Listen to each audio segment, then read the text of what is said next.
بسم الله الرحمن الرحيم. ان شاء الله النهارده هشرح ال concatenate operator او هو اول الاوبريتورز اللي هنشرحها ان شاء الله، بس ده في درس منفصل. الاوبريتور ده وظيفته انه يجمع ما بين نصين.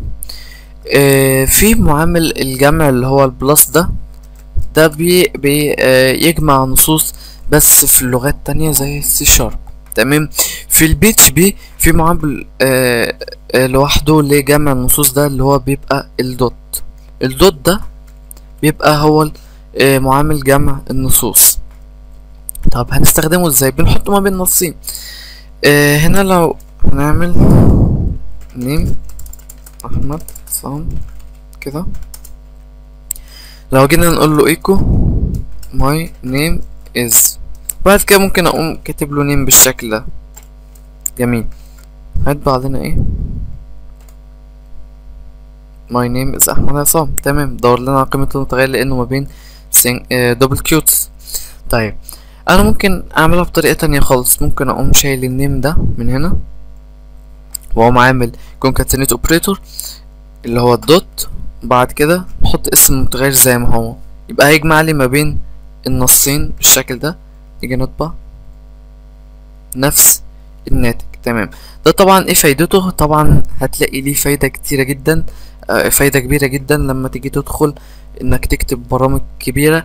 لازم هتستخدم ال concatenation operator، لازم هتستخدمه ان شاء الله. فحبيت اشرحه في درس منفصل وعرفنا كده طريقة استخدامه. ده طبعا ممكن تستخدمه ما بين المتغيرات، يعني مثلا ممكن تقول هنا مثلا if name، تقوم عامل متغير كمان اسمه ال name يساوي صم بالشكل ده. ممكن تقوم عامل بقى متغير اسمه name، تقوم قايل if name دوت ال name. يعني المتغير name ده هيبقى فيه الفيرست نيم، قيمة الفيرست نيم، ولازق فيها قيمة اللاست نيم. فعشان كده هنعمل مسافة هنا علشان يبقى قيمة المتغير ده بالشكل ده، قيمة المتغير ده هتبقى بالشكل ده. انما لو مفيش مسافة هنا او هنا هيبقى بالشكل ده. جميل. طيب كده اما نيجي نجرب نطبع هيطبع لنا نفس الناتج. لا هنا عندنا غلط.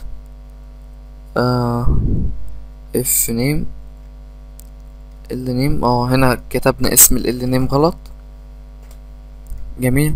طبع لنا نفس الناتج. طبعا في طريقة تانية، لو مثلا هعمل هنا اف نيم وهنا هعمل نيم على طول، عندي عايز هنا الفيرست نيم، عندي هنا عايز الفيرست نيم يتضاف لل نيم على طول، او العكس. يعني ممكن اقوم عامل هنا ال نيم واقوم عامل هنا نيم. تمام. هنا عندي النيم، هقوم عامل ايه؟ هقوم عامل هنا دوت ايكوال. دوت ايكوال يعمل ايه؟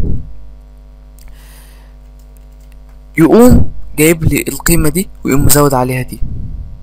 عندي هنا متغيرين بنفس الاسم. طب علشان اوضح الصورة بشكل افضل، انا هعمل هنا نيم يساوي احمد عشان بس الصورة تبقى واضحة وسهلة.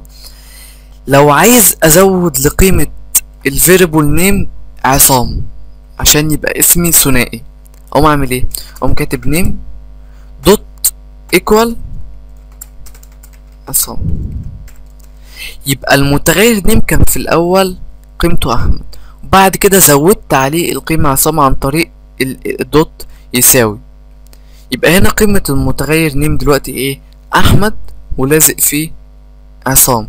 يعني دلوقتي كان هنا في السطر ده قيمة المتغير نيم احمد بس، دلوقتي بعد السطر ده بقى قيمة المتغير نيم احمد عصام بالشكل ده. فلما نيجي نطبع هيطبع لنا نفس الناتج، مفهوش اي مشاكل. يا رب تكون كده الصورة واضحة.